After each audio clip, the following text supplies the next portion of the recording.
For over 100 years, this piece of land, smaller than the size of New Jersey, has shaped world politics, religion, and war. Today, it is the most emotionally charged conflict on Earth. But the truth is, this conflict is not ancient. It began just 100 years ago because of one British decision made in 1917. To understand this story, we have to travel back to the final days of the Ottoman Empire. For hundreds of years, the land we call Palestine today was part of the Ottoman Empire. The population was mixed. Muslims were the majority. Christians and Jews also lived there as local minority communities. And for the most part, people lived without major violent conflict between these groups. But the 1900s changed everything.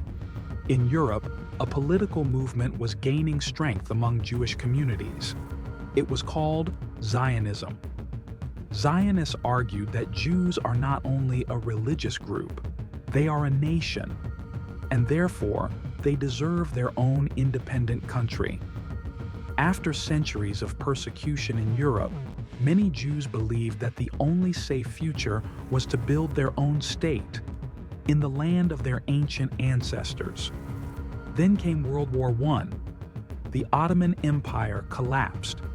Britain and France divided its territories. Britain took control of this region and called it Mandatory Palestine. And here is the turning point. In November 1917, the British Foreign Secretary Arthur Balfour wrote a letter stating that Britain supported the creation of a national home for the Jewish people in Palestine. At this point, the land was majority Arab Muslim, but now Britain had promised a future homeland to Jews, in the same land where Palestinians lived. Jewish immigration to Palestine increased sharply in the 1920s and 1930s. Tensions rose, violence increased. The British tried to control the situation by limiting Jewish immigration, but the damage was already done. Then came the Holocaust in World War II. 6 million Jews were murdered in Europe. The world opinion strongly supported the idea of giving Jews a safe homeland. In 1947, the United Nations voted to divide Palestine into 2 states, one Jewish, one Arab. Jerusalem was to be international. Jewish leaders accepted the plan. Arab leaders rejected it, viewing it as foreign colonial powers dividing their land without their consent. In 1948, Israel declared independence. Neighboring Arab states attacked. Israel won the war and expanded beyond the UN partition borders. More than 700,000 Palestinians lost their homes and became refugees. This moment is known to Palestinians as the Nakba. After the war, Gaza came under Egyptian control, and the West Bank came under Jordanian control. Israel was now a permanent state in the region, but the conflict did not end. In 1967, another war broke out, the Six-Day War. Israel captured the West Bank, Gaza, East Jerusalem, and other territories. For the first time, Israel now fully controlled areas where millions of Palestinians lived. In the following years, many Israelis began building settlements in the West Bank and Gaza, towns and communities built on land Palestinians considered their future country.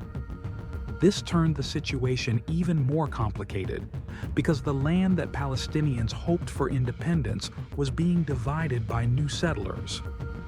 In the 1980s, Palestinian frustration exploded in a major uprising called the First Intifada.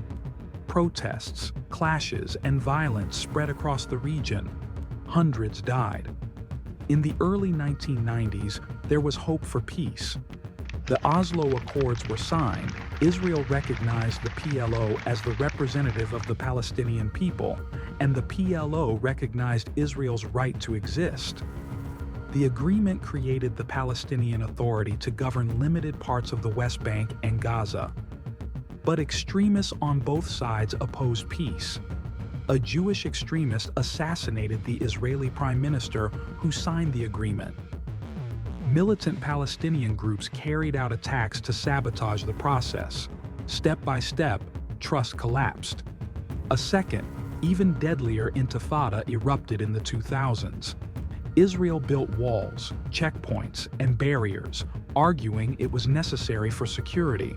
Palestinians saw it as another step to control their land and restrict their freedom. In 2005, Israel withdrew from Gaza, but shortly after, Gaza was taken over by Hamas, and internal fighting between Palestinian groups divided Gaza and the West Bank politically. Since then, Gaza has been under blockade, the West Bank continues under military occupation, and the conflict continues with periodic wars, casualties, and global attention. More than 100 years later, the core problem remains the same. Two nations, Israelis and Palestinians, both claim this land as home. Each carries trauma, loss, and fear. The world has tried peace many times, but every attempt collapses on one question: how can two nations share one land?